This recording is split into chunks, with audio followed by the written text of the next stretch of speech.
Welcome to today's live talk on social ecological transformation, the latest in a series of expert dialogues brought to you by Bayer. I'm Melinda Crane, and it is a great pleasure to accompany you today as moderator. It's great to have you with us.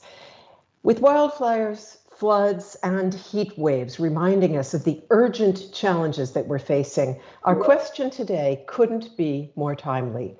What will it take to truly transform not only our industries, not only our economies, but our societies as a whole? Because as you know, and as we often discuss in these live talks, piecemeal action isn't enough. We are currently facing multiple interrelated challenges, not only climate change and biodiversity loss, which we talked about last time, but also hunger. Global warming is perhaps the greatest crisis that humankind has faced. In Europe, farmers are currently feeling the effects as harvests shrink or are lost altogether. And in the global south, many millions of people are already losing their livelihoods. There will be 10 billion people on the earth by 2050. Feeding the world's population at a time of water shortages and crop loss isn't simply a technocratic question of how we boost food supply, but also raises critical ethical issues. How can we ensure that we meet growing demand while also making certain that the material prosperity currently enjoyed by a few is available to many? In this live talk, we want to talk about what will it take to achieve broad social ecological transformation that addresses precisely these challenges. And with us are two outstanding thinkers to ponder that question with us. Johannes Wallacher is professor of social sciences and business ethics and president of the Munich School of Philosophy. An expert in the field of sustainability, he chairs the expert group World Economy and Social Ethics for a commission that was established by the German Bishops' Conference, which has recently published the study, How Social Ecological Transformation Can Succeed. He joins us from Munich. Welcome, Johannes. Thanks, Melinda, for the kind invitation. And also with us is a regular at these talks. Matthias Berninger is, since 2019, Senior Vice President for Public Affairs and Sustainability for Bayer. He's the architect of Bayer's Global Sustainability Initiative, which is dedicated to the corporate goal of, quote, helping more people thrive within planetary boundaries. And he joins us from Washington, D.C. As always, welcome, Matthias. Hi, good to see you, Melinda. Great to see you again. Really great to have you with us. Before we start the discussion, dear ladies and gentlemen, a very quick word on how you can participate. Please use the comment function for this purpose, and I'll bring your questions into the discussion a bit later on. And in fact, you've already shared your opinions with us in a poll that we took in advance of this webcast. 5,000 of you answered the question, what kind of crisis do you believe climate change is? And your answers were as follows. 13% said it's an ecological crisis. 8% said it's an ethical political crisis. 5% called it a social crisis, and 74% of you, in other words, the absolute overwhelming majority, said all of the above. So let me ask Johannes and Matthias to start out by telling us how they see it. A crisis across multiple dimensions, affecting essentially every facet of our lives. Does that make the prospects for transformation even more daunting, Johannes? I find the results of the survey convincing and encouraging at the same time, because it shows how complex the causes of and the solutions to climate change are. And I would like to add one more dimension that I think is very significant, the cultural dimension, because I'm convinced that limiting climate change and adapting to the already unavoidable consequences is a cultural task and requires a cultural performance and a real consciousness for the cultural dimension of how we live, how we work, how we do our business. Thanks very much. And let me go straight to Matthias for your take on it before we dive a little bit deeper. How do you see this pretty resounding majority that we got there? Yeah, I think we are also witnessing the humanitarian aspect of the climate crisis. If the thing that worries me most is that we are in a situation there that that will be unfold in a way that's very concerning and could be seen as demotivating. Because even if we do everything right now, we will suffer the consequences of relatively late action. So even if we decarbonize our economy faster than optimists predict, you will have climate refugees. You will have people that face severe weather events, like recently in my home country in Germany, but also in many, many other countries. We've seen China on the flooding side. We've seen heat waves. We have seen all kinds of climate-related humanitarian crises. And I do believe we need to look at the climate crisis as a humanitarian crisis rather than a technology problem. Thank you very much. So let's pick up on some of those points in just a minute. But first of all, I'd like to ask a little bit more about essentially how you both got to be where you are and what you're bringing to this discussion. So I'll start again, if I may, with Johannes. And, you know, we're talking about a crisis across multiple dimensions. You yourself have a multidimensional background. You originally studied industrial engineering, and now you're a professor of social sciences and business ethics. That's not an engineer's usual path. What motivated you to take it, and how does it perhaps affect your worldview? I think until now, I'm most thankful for the analytical skills I acquired through the study of industrial engineering. But we were not encouraged and not enabled, it was in the 80s, to think critically and to reflect on the foundations of economics and its normative premises. Thus, my desire was growing to reflect on issues of meaning, of purpose, issues of justice or sustainability.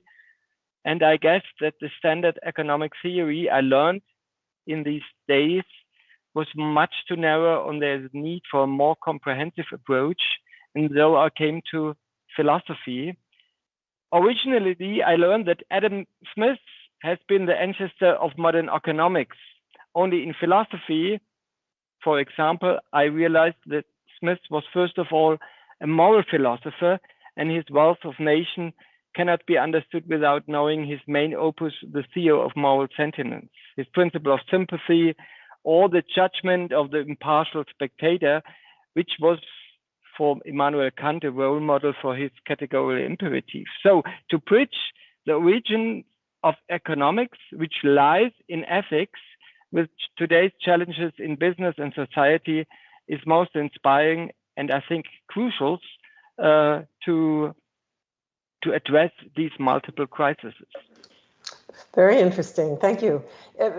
Matthias, would you say that in some respects you've almost taken the opposite path? Because you, of course, are now working in industry, working for Bayer, as I said, but you came to this from politics. In 1994, you were the youngest representative in the German Bundestag, and in 2001, the youngest parliamentary state secretary at the Federal Ministry of Food, Agriculture, and Consumer Protection here in Germany. So kind of the other way around? First, I think that detours generally increase the understanding of the surroundings. And Johannes, you also kind of just showed that like a broader view kind of helps with these very complex problems. And when I look at kind of what got me here, from a skill perspective, I never forget what I learned when I sold bicycles, which was the first job I had at a very young age. Studying chemistry also helped a bit, very similarly, to understand systematically how certain things work. And what drove me to the topic are the concerns that I experienced in my earlier years. So it was the depletion of the ozone shield.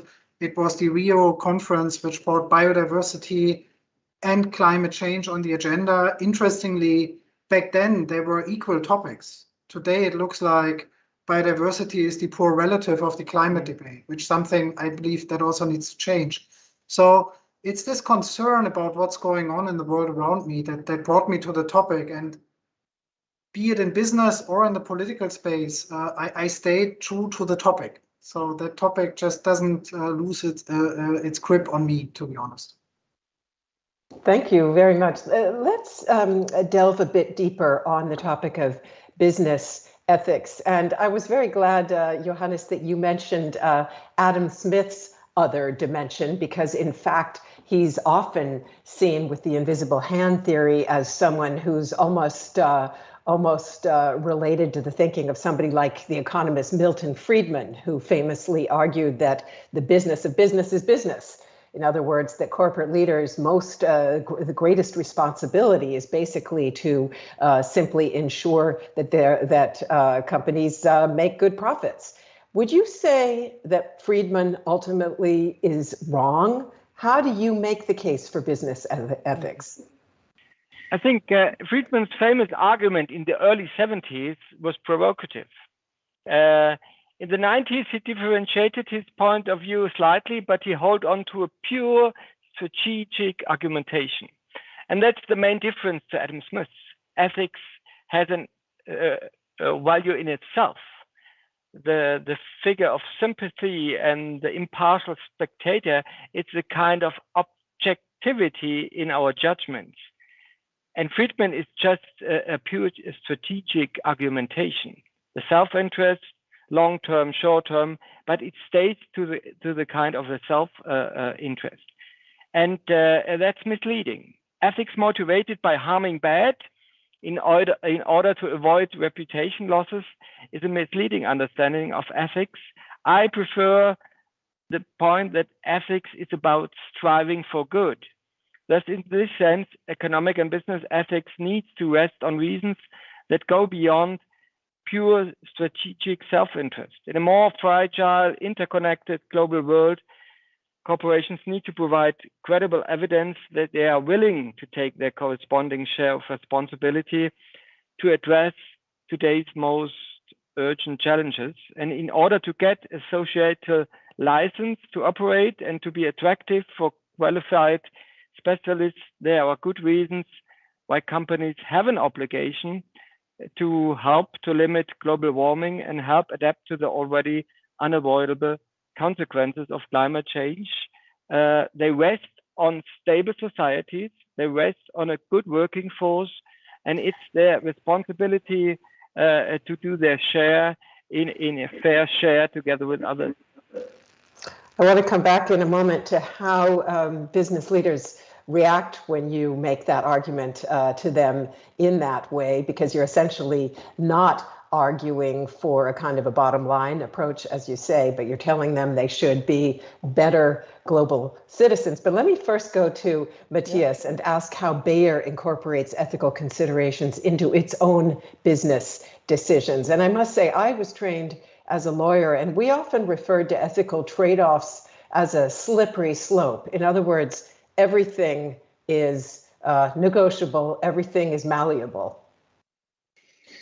Yeah, and in the preparation for today's conversation, I actually looked at what's going on in social media about this. And you can say a lot of like challenging things about social media, but a lot of people who learned about our event said, why the heck should business talk about this topic of ethics? And then of all places, why would Bayer do that?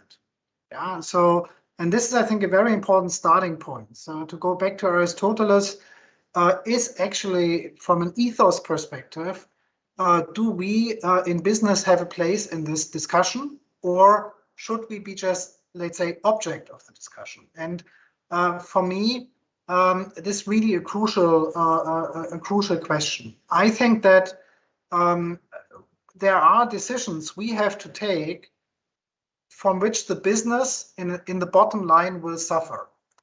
The problem for business is if business only takes those decisions, it's going to lose its reason to exist. But the starting point is you need to be brave as a business to make inconvenient choices. And also when it comes to science, to embrace inconvenient truth. And those are the two things that I wrestle with when I have my conversations internally in Bayer, but also with larger circles of business leaders. But the starting point is we have to be in this conversation and not just as an object that is being observed, but also as an active player.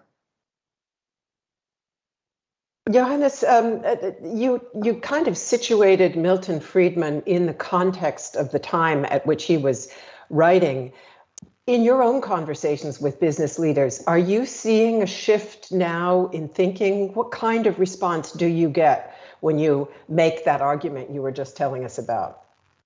I think there's a shift, definitely, and it refers to a generational issue. I think that the younger people are getting to know that we live in an interconnected global world that needs to be addressed from everybody, from several subjects, and each collaborator in the management or at another level of a university is a kind of subject with their own conviction of what is good, what is responsible, and what needs to be addressed.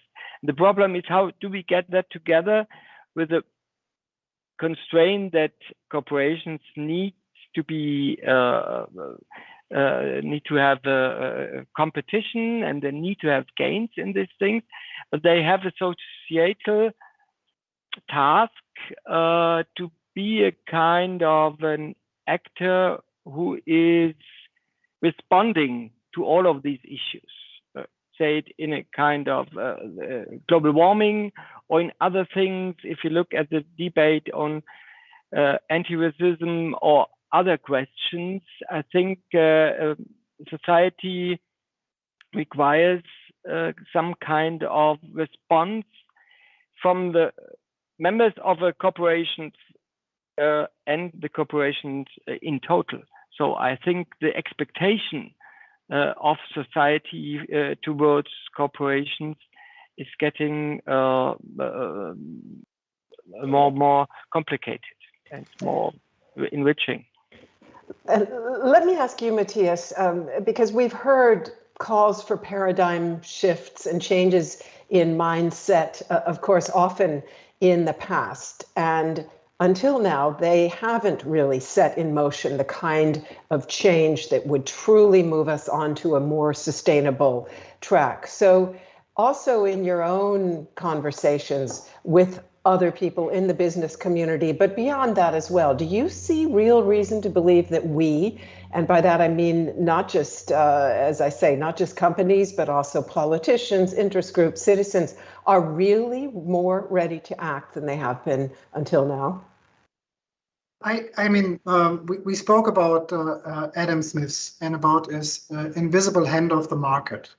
I would say that the invisible hand of the market is turning green. And what I mean with that is that the investment community looks at topics like climate change, but also inclusion and diversity, generally human rights violation, with much more energy than ever before. They do that in part to de-risk their own shareholdings, and in part because they believe that there is a larger crisis at play here, and that they have to do their part. So again, it's not just kind of a moral impetus. There is certainly a huge economic reason for it as well. BlackRock, certainly one of the gorillas in the investment space, is very clear and unapologetic about saying, well, they want to reduce the risk for their portfolio. And for them, accelerating climate change means, in the bottom line, more risk, and their short-term gains really not outweigh the long-term risks. So this is a really big, monumental shift. It's also kind of triggering banks to look at this differently. And then, of course, you have other developments. We have seen litigation in the climate space, both pressuring governments like the German government, but also companies like very recently Shell, to accelerate their climate programs. Something is going on here. And frankly speaking, you can't attract the most talented people in the world if you as a company don't seriously want to do something in that space. I've had so many conversations with people who said, well, great job, great employer, but I want to really understand why you are doing this and what you're doing to address some of those challenges. So this is probably one of the most important driving forces that I see. People just want to work for companies that help solving the problem. Mm-hmm. They don't want to apologize for working. Johannes, please. Melinda, may I add another aspect? I think there is another shift. I think that more and more people, business leaders and politicians realize that we have a tremendous shift in the way the need of our economy. The economy of the 20th century was the economy of private goods. And the economy of the 21st century will be, at least in part, economy for common goods, or for global common goods. And the problems of common goods is that we need some kind of fair share of using and producing and caring for these common goods. And that's what Adam Smith is saying. We need to have a good balance of, on the one side, competition. It brings innovation and forces competition. And the other side, some kind of fair cooperation. And that's what we need in the 21st century, a good balance of competition on the one side and cooperation on the other side. You are beginning to describe some of the major points that are made in that study I referred to earlier. So let me ask you, Johannes, to talk a little bit more about the study. It calls for more ethical behavior by companies, but beyond that, also for a transformation that really does span society as a whole. So can you tell us a little bit more about what you mean by social ecological transformation, and very concretely, how it can be set in motion? Because clearly we're all agreed it needs to happen, but how do we make it happen? Yeah, thanks. I think, first of all, sustainable development is not a matter of rejecting growth in principle, as the post-growth movement is addressing, but of ensuring that the ecological and social costs are borne by those who cause them, instead of passing them to uninvolved third parties, especially future generations. So we have a problem of externalization of costs, and we need to end this externalization by enforcing the polluter pays principle. That's the overarching ethical principle, which is the base for this social ecological transformation. And a prerequisite for this is a CO2 price for all forms of productions and consumptions to be borne by the polluters. And social ecological transformation means that this must be complemented with forms of social compensation on the one hand and international coordination on the other hand, to address the free rider problem.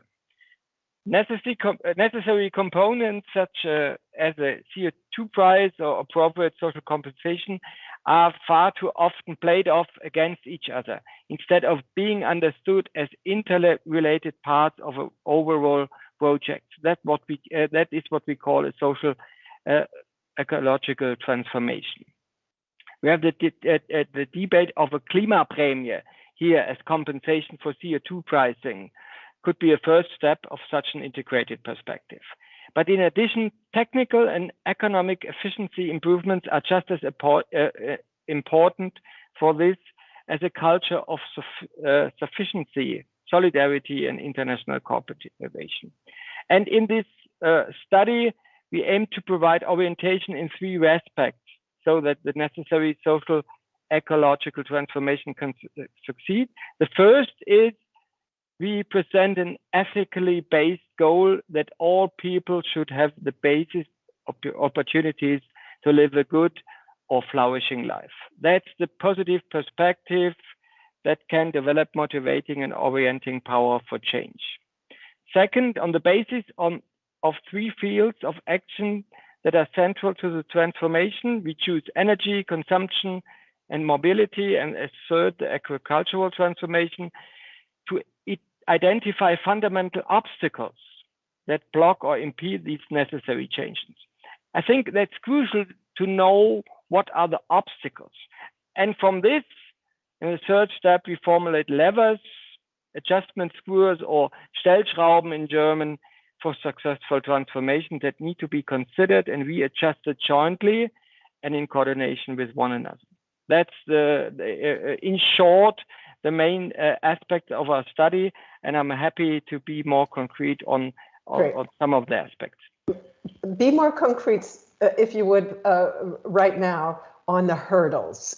And if you like, perhaps just give us a very quick overview what you did identify as some of the biggest hurdles, particularly in the area of agricultural transformation, because I do want to go to that subject, given the fact that that is an area, a sector that is very, very important for Bayer.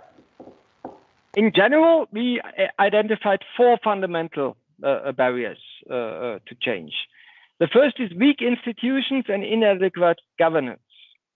That's a kind of combination of market and state failure in the context of common goods. That's a problem. And these weak institutions further allow the true costs to be shifted to uninvolved third parties, the problem of externalization.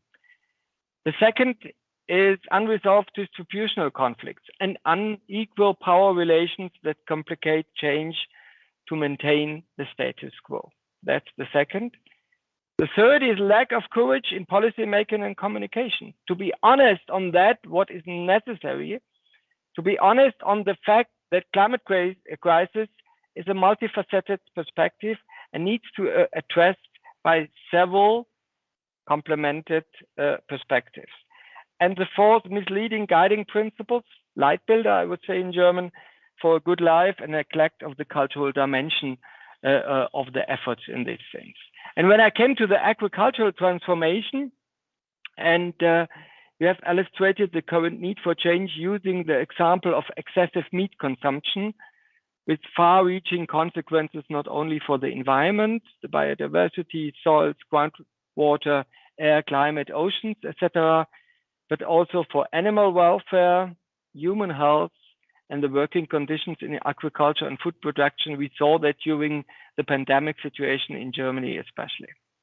And as hurdles or obstacles for this field, for the necessary change in excessive meat consumption, we have identified on the side of production, especially the subsidization of agricultural production methods that have been practiced for decades and that are maintained by interest groups, especially in the European Union, but elsewhere it's the same problem. And these incentive structures promote and consolidate harmfully incentives for significant externalization effects. That's on the side of the production. And also on the side of the consumption, there are identifiable factors that counteract change. These are, I think, behavioral routines which are supported by social-cultural norms, that a good meal includes a decent piece or more decent piece of meat, and taste habits shape the demand in significant ways, but cannot be changed easily. If you look at special cultural traditions, the Indian or the Chinese traditions, that's a vegetarian tradition, but in a form of a global light build, the number of excessive meat consumption is rising as a kind of specific light builder guiding principles for these things. And above all, a general willingness to pay a fair price for good food is important. This means a more moderate and quality conscious meat consumption. I'm not favoring the vegetarian perspective, but I focus on the fair price for good food, for moderate and quality consumption, meat consumption, and the promotion of family and small scale farming structures, which have created our species-rich cultural landscape in the first place. And I think this has potential to make a significant contribution to climate protection on the side of the consumption. So let me ask Matthias to please react to that. We heard a whole list of potential obstacles there. Perhaps you have others you'd want to add to that list, but just give us your first reaction to what we just heard from Johannes, if you would. Yeah, I want to say the whole food systems area is an area that has not played a key role in the debate around climate change. even though it contributes at a rate of 25%. And when you add to it the effects on biodiversity, deforestation kind of adds as much emissions as, for example, the whole emissions of the European Union every year. So you really have a massive agriculture-related challenge at hand. And meat is one of those topics where kind of debates get really heated and whole elections get lost. I look at the meat markets with a very pragmatic eye, and pragmatically speaking, what we see in China is as the extreme poverty ended and as the number of wealthy people increased and urbanization increased, meat consumption went up. In India, that's less so the case because there's still a lot of very poor people in India, and you have a stronger cultural inclination for a more balanced diet. Yeah, that's a big advantage of India, and we can all only hope it stays that way. The idea that the global demand for meat will suddenly go down is an idea I don't have, because I talk to people of my generation who grew up in China in extreme poverty and didn't have any meat to eat. I cannot think about like a way to convince them to say, now you got to stop this. You had your taste of it, but that's not going to work. But here's the good news. There's a huge openness for example, plant-based protein alternatives in China. They are willing to try something new. The whole lab-grown meat area, which I believe will be a very important addition to our current protein markets, would be very welcomed in China. It's not a surprise that Singapore is the first country approving a lab-grown version of chicken that people can consume in Singapore legally at this moment in time. So this is an example of we have to address the problem. We can't just tell people not to eat meat. So we need to come up with really cool alternatives. And for that, we need innovation. And my challenge in the debate on agriculture, especially in Europe and most certainly in Germany, is when it comes to innovation, people get very nervous and kind of wanna avoid the discussion. We can't. We need to add the amount of food we produced in 2010 to feed the world in 2050. Give or take a few percent, this is such an incredible task. We will only get there if we welcome innovation. And this culture of welcoming innovation is, I think, an ingredient, Johannes, that I would add to what you have talked about. Mm-hmm. Can I come back to that in just a moment? Because I would like to pick up on something that you just said, Matthias, that ties into what Johannes said to us earlier about, for example, subsidies and their effects, and particularly subsidies here in the rich industrial world for agricultural production, combined with a willingness, of course, an unwillingness to open our markets to the agricultural production of smallholder farmers in Africa. So talk to us also a little bit about what you see, Matthias, in terms of how those kind of inequalities play out in the agricultural sector, also in terms of effects of essentially making sustainability harder to get to. One of the most scary numbers nobody talks about is that the food prices, the import prices for food for the poorest countries have risen by 20%. It's kind of annoying for us if a rental car is 20% more important.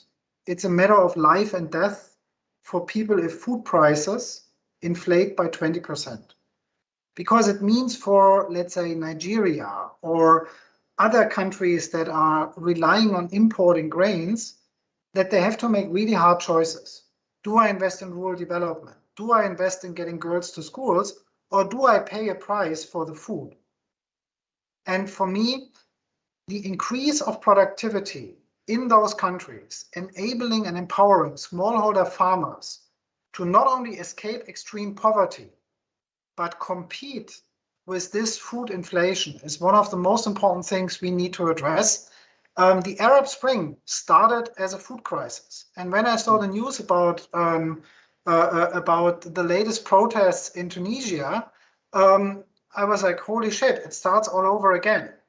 And we have to understand how important solving the problem of increasing local food production is for stabilizing the world and also for really improving the lives of the billions. That's an 8 billion, not an 80 million question. Often in Germany, for example, we discuss things if it was about 80 million. The problems are 100 times bigger. Let me go to Johannes now to talk a little bit. As I mentioned, your study, or I think you said it as well, your study identifies not only obstacles in particular sectors, but also levers of change. So clearly, one lever we're talking about here is also policy innovation, policymakers' willingness to take a more systemic view. Talk to us a little bit about that, if you would, please, and also about the role of innovation in general. I think innovations are crucial, and I would agree to Matthias' point of view in this. But we need such a spirit of innovation, but not only technological, but also social innovations. I think we need both of them, and we need a good balance in these things. We followed the well-known image of creative destruction used by the economist and socialist Joseph Schumpeter in his theory of economic development. And I like the innovative perspective of entrepreneurship in a broader sense. And this is needed for social ecological transformation. Innovators who are willing to discover and implement possible alternatives to familiar and seemingly unchangeable routines, technologies, or structures at an early stage. And in demand are political leaders who courageously initiate structural reforms that promote sustainability to overcome this market failure and this political failure.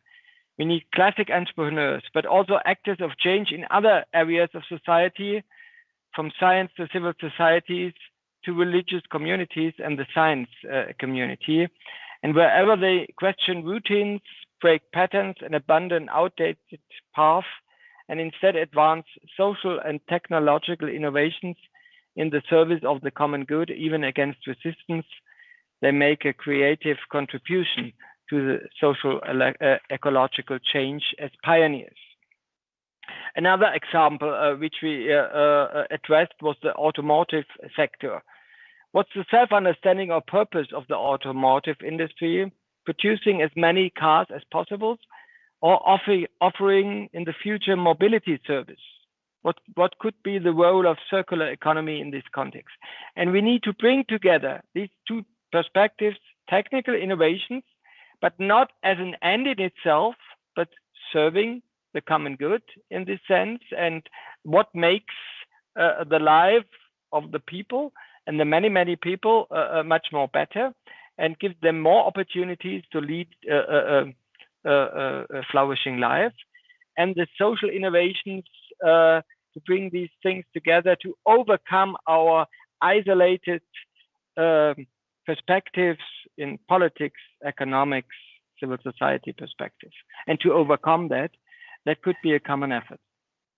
Thank you. Let me ask Matthias to talk a little bit about what Bayer is doing in terms of innovation to address the multiple challenges that we're talking about. And of course, you often mention that Bayer's budget for research and development is greater than that of many countries. So perhaps you can tell us a little bit about where you see that going, also in particular with regard to innovations that can help speed social ecological transformation.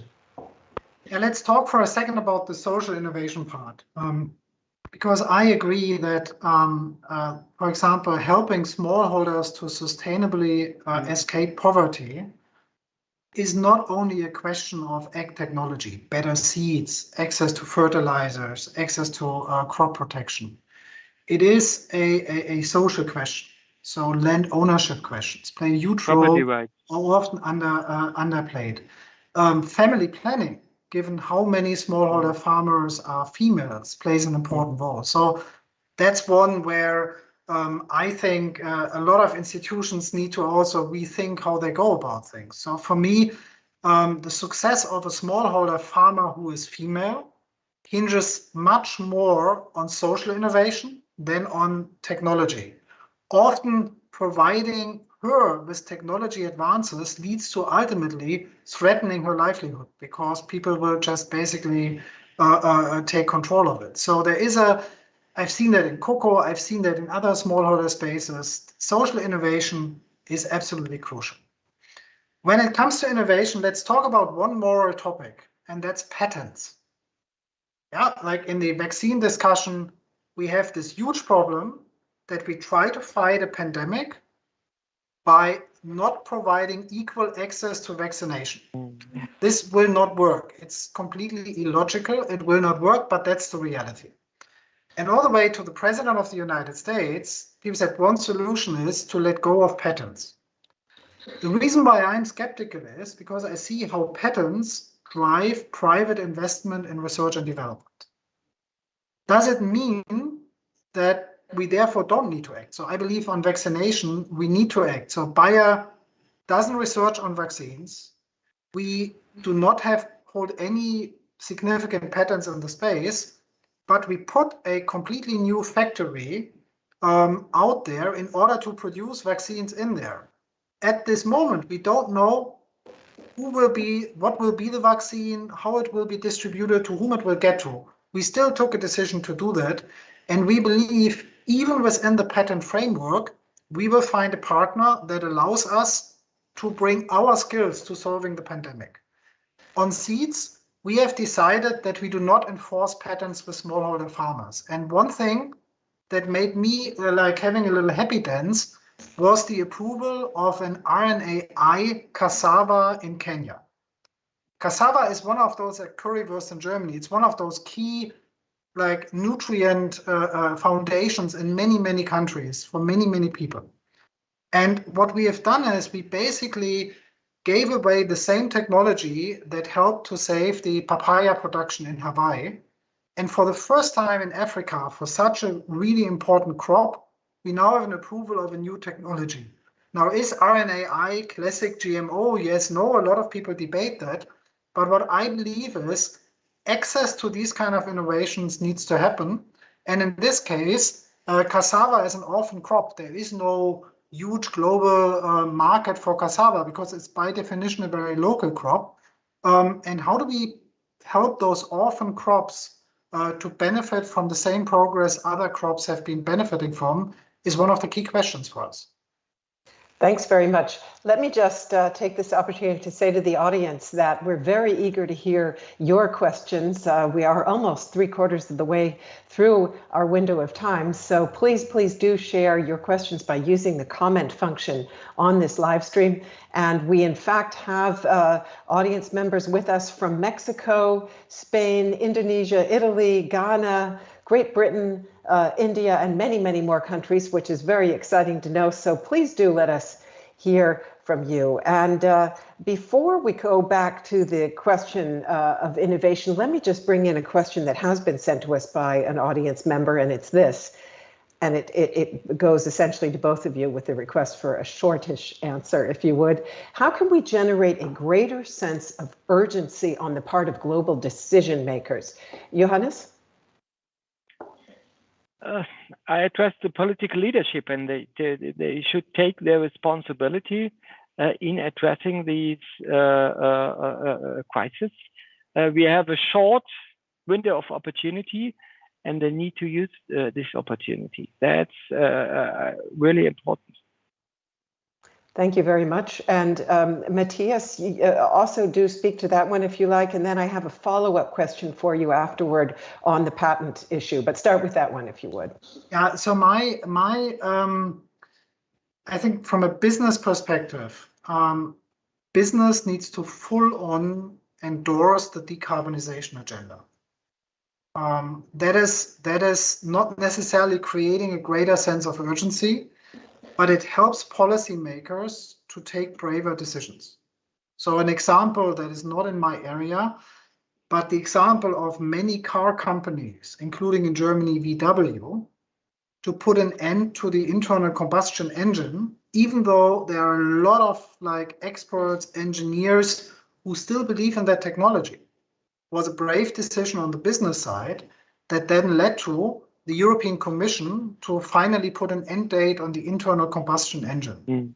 When I started in politics in the 1990s, this would have been an impossible demand.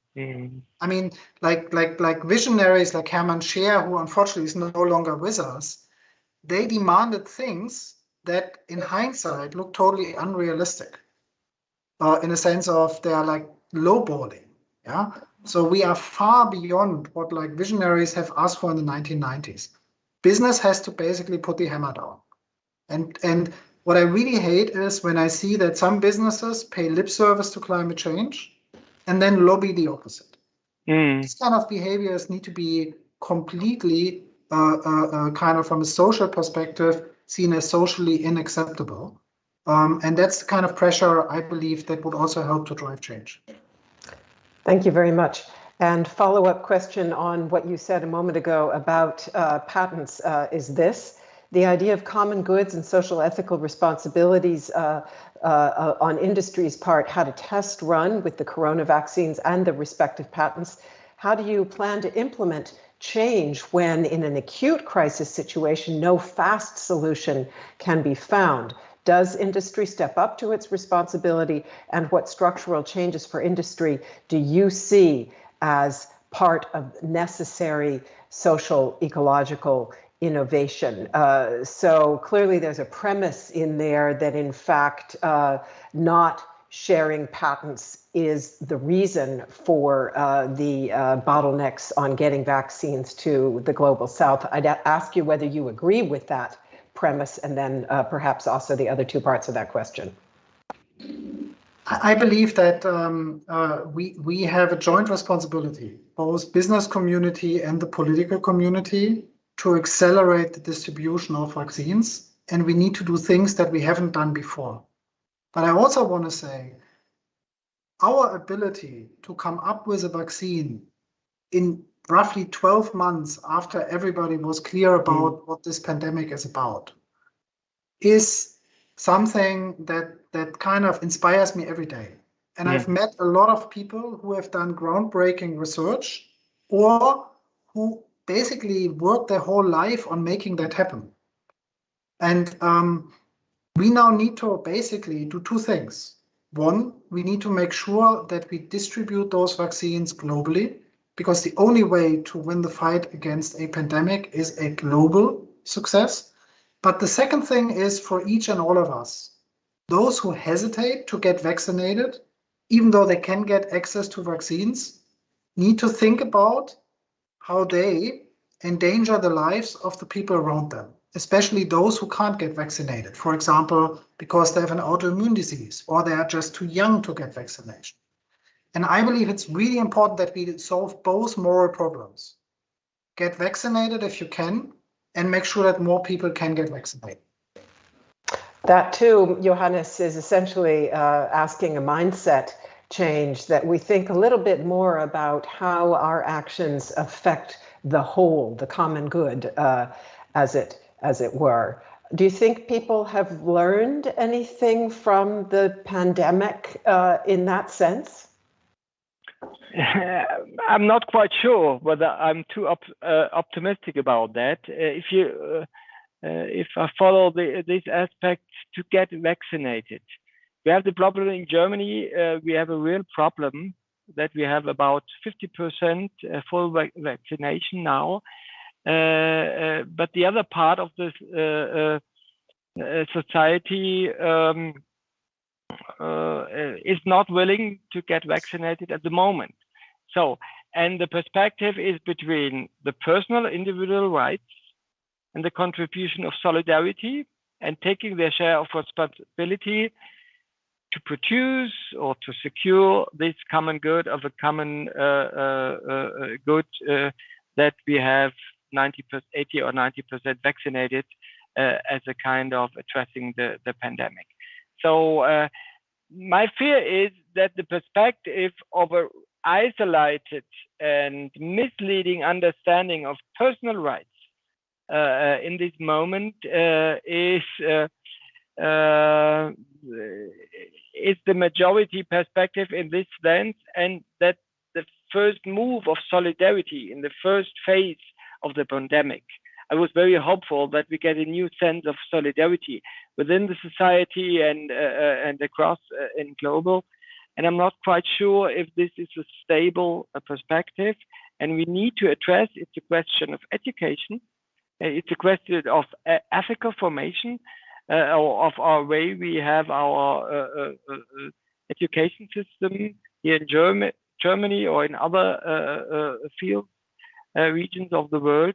We need to have a kind of critical thinking perspective, and we need to address the premises, as you said, of what we are learning in this context. And if we talk about personal rights in these things, we need to address that we request or we demand to talk about the understanding of our freedom perspective. That's not isolated, but our perspective of freedom needs to be a freedom in social responsibility. And to my perspective of individual rights, I need also to address the perspective of responsibility to the others. That's the crucial underlying question in the issue of vaccination at the moment, I see. Thank you very much. I'd like to come back. We have about 8 minutes remaining, so not a lot of time, but I would like to come back to the role of innovation in the context of a debate that we're hearing more and more at the moment. And it essentially, it puts people like Bill Gates or Elon Musk on the one side, pits them against those who say there is no technological silver bullet and we must be ready to accept things that will be painful. So we heard Johannes saying earlier that in order to get people on board, in order to get them to take actions that essentially are for the common good, that do promote solidarity, they have to be convinced that there's a thriving future for them out there.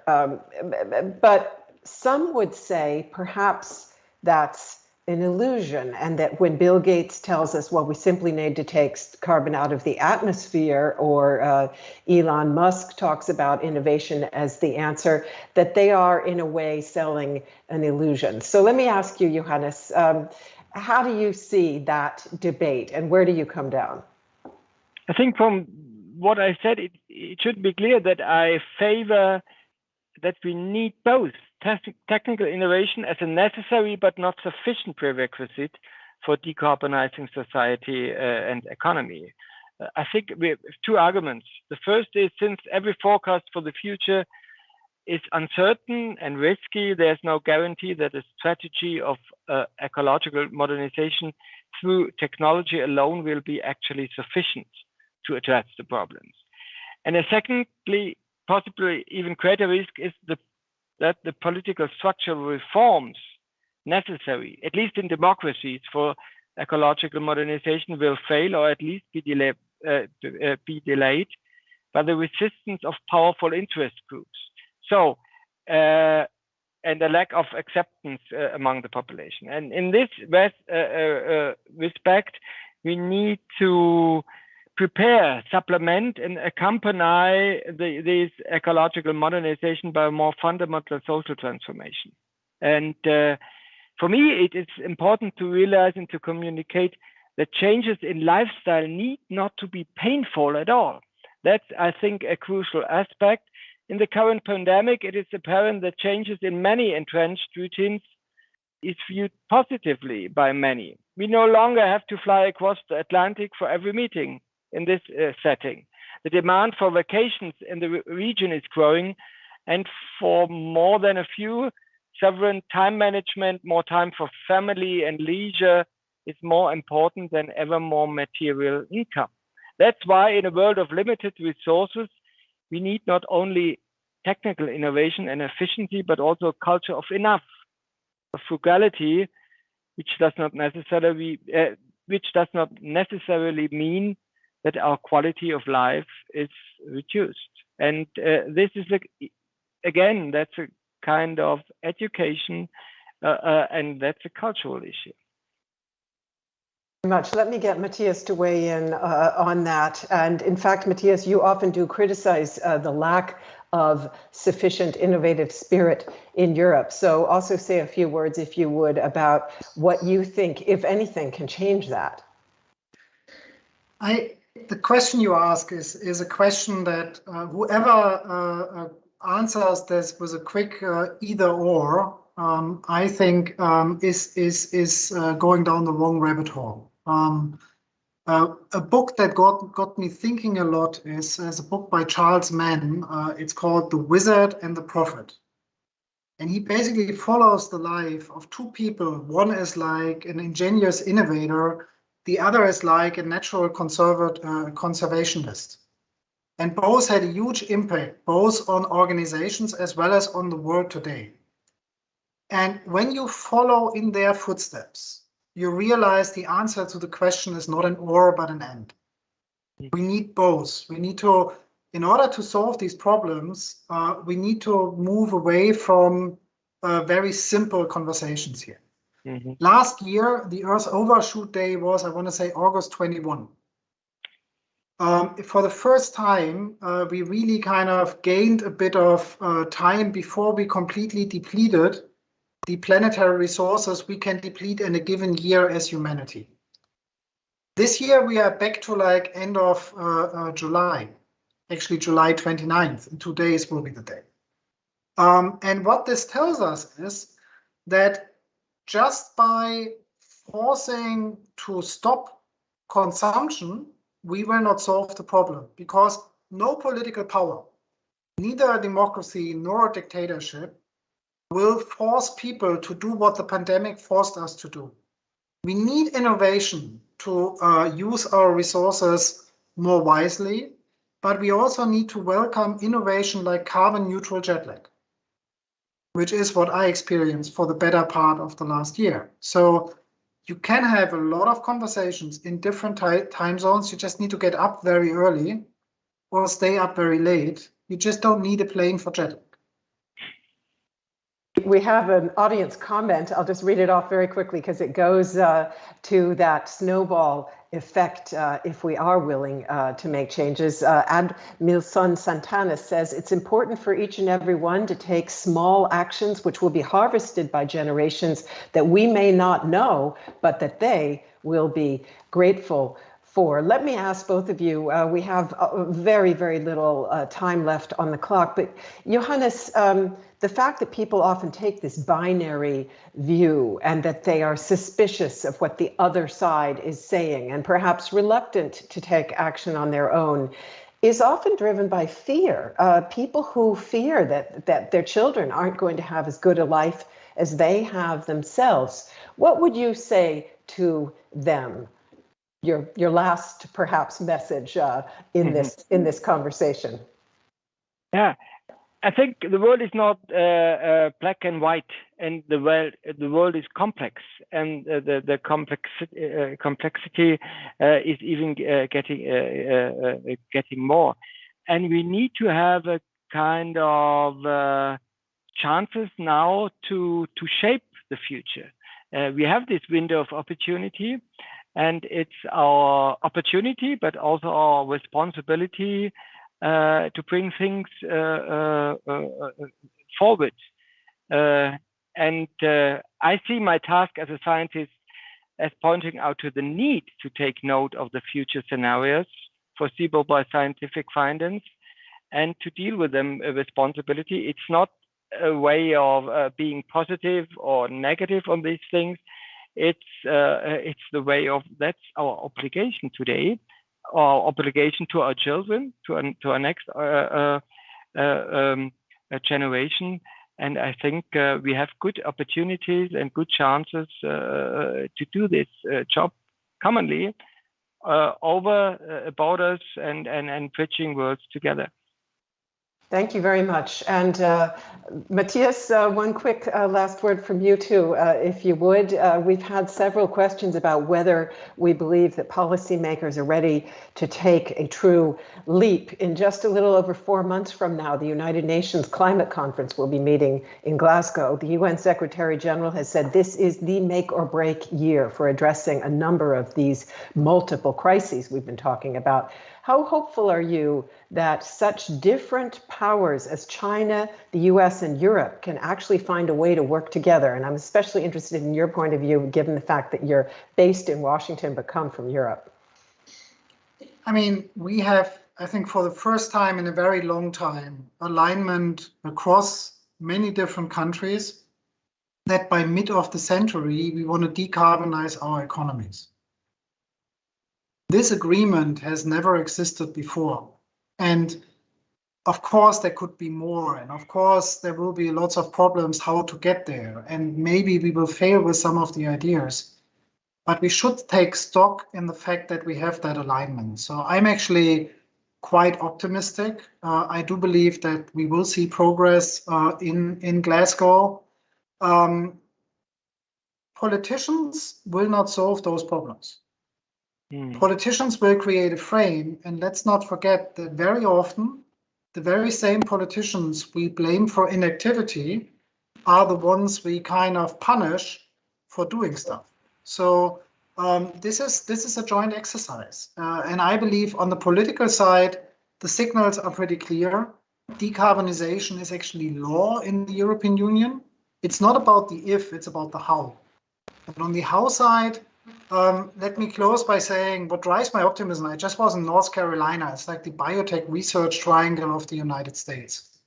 And when you are there, you talk to those scientists who look at the hunger or the climate crisis or health challenges that are unsolved, and you see how they are energized by trying to solve those problems, you can't do anything but leaving as an optimist, because it's such a hard way to find those solutions. And they are totally determined, and they have a perseverance that lots of humans have. And that's what we need to stimulate, instead of finger pointing or asking others to solve a problem that we have collectively. Thank you. Thank you very, very much to both of you for this very thoughtful, reflective debate on social ecological transformation and how we accomplish it. It has been a great pleasure to speak with both of you, and I would also like to say a very warm thanks to all of the team behind the scenes who made this discussion possible, and dear audience, to all of you for being with us, for sharing your thoughts, and for giving us your attention. And I hope to see everybody again soon. Until we do meet again for another live talk, I wish everyone good health, stay well and safe, and look forward to having our paths cross again, at least in the virtual world. Goodbye. Thank you, Melinda. Goodbye. Thank you.